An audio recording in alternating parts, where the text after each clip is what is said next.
بسم اللہ الرحمن الرحیم. سورہ کہف تفسیر ہے وہ اس حوالے سے اہم ہے کہ غاروں کے اوپر یا پہاڑوں کے اوپر، اب یہ بھی ضروری نہیں ہے کہ غار صرف پہاڑوں کے اوپر ہو. غار جو ہے وہ کہیں پہ بھی ہو سکتی ہے، because obviously that is just a cave. کیو کا مطلب یہی ہوتا ہے کہ جیسے ہم کیون کی بات کرتے ہیں، کیون کا مطلب ہوتا ہے کہ جیسے آپ کے پاس ایک رستہ بن جاتا ہے اور ضروری نہیں، اور اسپیسیفکلی کیو کے اندر جو رستہ بنتا ہے اس کا دروازہ نہیں ہوتا. That is the one of the most I think best indication to define a cue. اب کچھ لوگ اس کو ویسے ہی پردہ لگا لیں یا پھر اس کے اوپر جو ہے وہ کر لیں، that is a separate thing that becomes a home.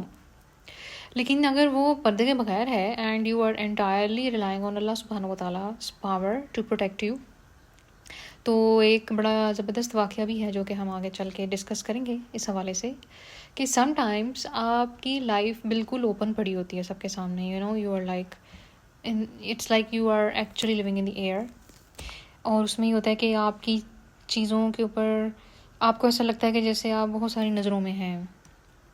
But I believe کہ اس میں بھی اللہ تعالیٰ کی کوئی نہ کوئی حکمت ہوتی ہے، کہ جیسے آج کل لوگ بہت نظر بد کا کانسیپٹ بیان کرتے ہیں کہ نظر بد کا مطلب یہ ہے کہ آپ کو بہت ساری چیزیں جو ہیں یا بہت ساری اسپریچول بینگز آپ کے اوپر اٹیک کر لیں.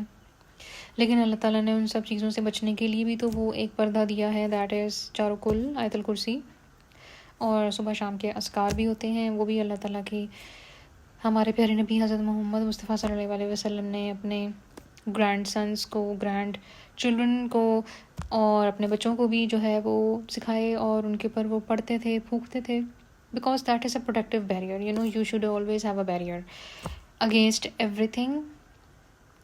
تو ایکچولی یہی کانسیپٹ خواتین کے پردے کے حوالے سے بھی ہے، اور ہر اس خوبصورت چیز کو جس کو اللہ تعالیٰ ڈھانپنا چاہتا ہے اس کو ایک پردہ دیتا ہے.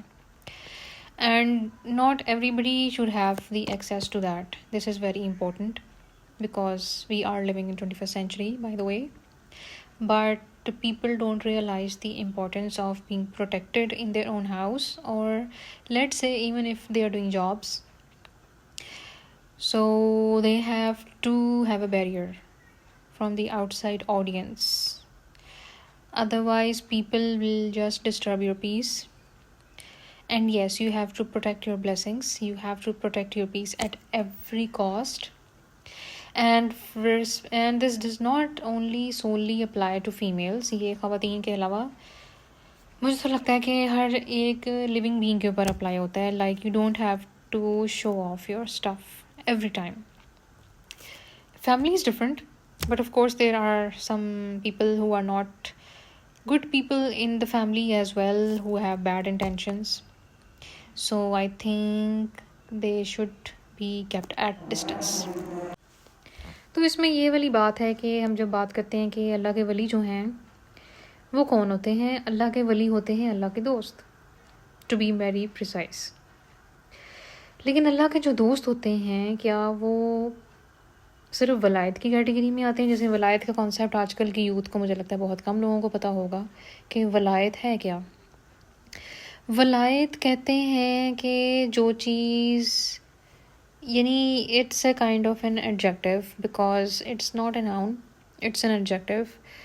اور ایڈجیکٹیو کا یہ مطلب ہے کہ اگر ہم بات کریں کہ جیسے ایک کانسیپٹ ہوتا ہے تو ولایت ایک کانسیپٹ ہی ہے، but it is more like in actualisation. جیسے ہم بات کرتے ہیں کہ ایک چین ہے اور چین سے چین جڑی ہوئی ہے. اب چین سے چین ہے کیا؟ جب ہم بات کرتے ہیں کہ ایک چین ہوتی ہے کسی بھی چیز کی، تو جیسے فیملی ٹری ہوتی ہے، رائٹ؟ تو ایک فیملی ٹری میں جو ہمارے والد صاحب ہیں، یعنی کہ father and his father and his father and four fathers, they are connecting to some source. So whenever we talk about forefathers, spiritually, physically, biologically, ولایت میں جو ہے وہ اکثر لوگوں کا شاید یہ سوچنا ہوگا کہ اگر یہ ایک چین ہی ہے of four fathers and four fathers، so کیا یہ صرف spiritual source ہے یا یہ physical source بھی ہے یا پھر biological. I think biological physical more or less means the same thing, but physical and biological means that Our fathers are connected biologically, but their second cousins, third cousins are connected somewhat physically. Means that they physically interact with each other. They were not from the same mothers or fathers. They were like cousins or third cousins or fourth cousins. But when we talk about spiritually means that some forefathers will also encircle in that circle.